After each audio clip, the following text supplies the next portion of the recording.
So when you begin to realize that you are not the thoughts that go around in your head, you're not the thoughts you have about yourself. They're just conditioned. They're something you learned. You're not the feelings you have or the emotions you have or the sensations you have.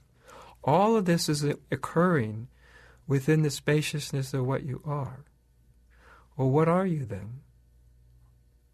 And at that point, if you follow it, if you look into this investigation in a very sincere and meditative way, you come to a stillness, a silence, because there isn't a verbal answer to this question. Any verbal answer you would come up with is the wrong answer. The answer is something that can only happen in the dimension of consciousness. Because when you really look, you begin to realize that if you're not your thoughts about yourself and you're not what you feel, you begin to realize that you are the consciousness in which all those are occurring.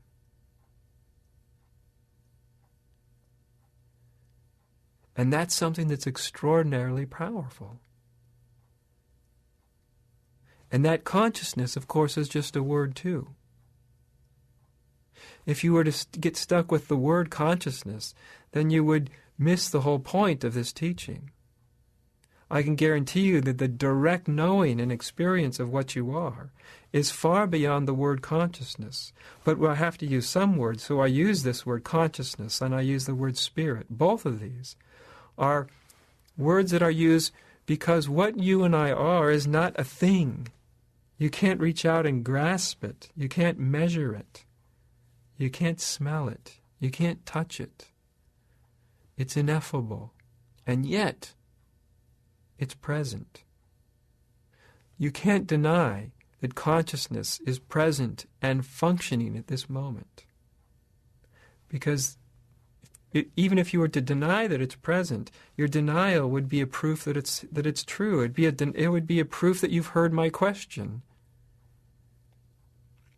And that can only happen in consciousness and to consciousness.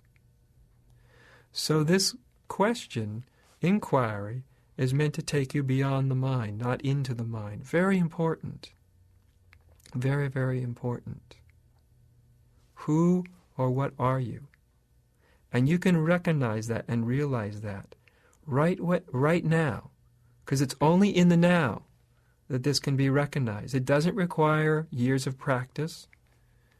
It doesn't matter if you're brand new to spirituality or if you've been involved in spirituality for years and years or even decades. The availability of you awakening to your true nature as conscious spirit is always available now, in this moment, in any moment, but always and only in the now. It's not the result of long years of practice. It's the result of taking a good look right here and right now. Now, this inquiry can be taken in different ways. Another way that I suggest people use this inquiry is just the question, is it really true? Because your mind will come up with all sorts of things. The egoic consciousness is always imagining things and thinking things and acting upon ideas and beliefs and opinions that aren't really true. After all, a belief is just that. It's a belief. It's not a truth. It's just a belief. An opinion is just that. It's an opinion. Your mind has an opinion, but it's not really true. It's just an opinion. It's just a thought your mind has. A belief, it's just a thought your mind has. It's not really true. It's just a thought. And when we believe the thoughts in our heads, when we think that they have ultimate and true value, then we're in a state of delusion, because the thoughts in our head may have some practical usefulness in life, but they don't tell us what's ultimately real and what's ultimately true. So imagine this, that nothing that you imagine, none of your beliefs or opinions are ultimately real or true. It doesn't mean you shouldn't have a belief or you shouldn't have an opinion. Your mind will have them. But to see that they're not really true can be very, very liberating. The mind tends to want to grab onto thoughts and say, I must have thoughts, I must have beliefs, I must have opinions to be true. Why? Because the egoic state of consciousness, it lives in this world of beliefs and ideas and opinions. And ideas, beliefs, and opinions are what people the world of egoic consciousness. It's literally where you derive your worldview from. In other words, ideas, beliefs, and opinions about yourself or others or the world are literally the stuff, the substance of the dream state, of the egoic state of consciousness.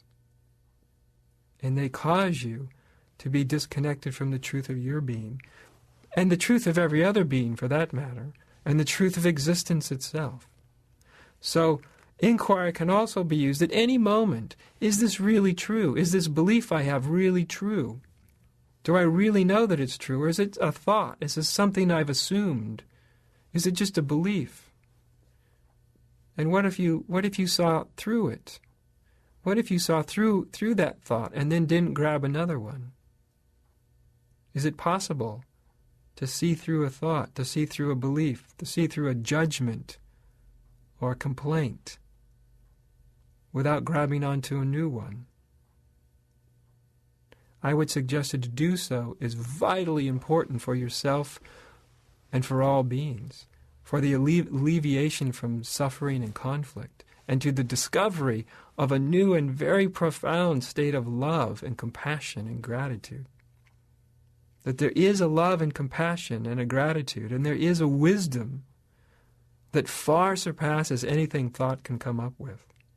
And inquiry is a tool to access it. But again, it has to be applied in a very precise and simple way.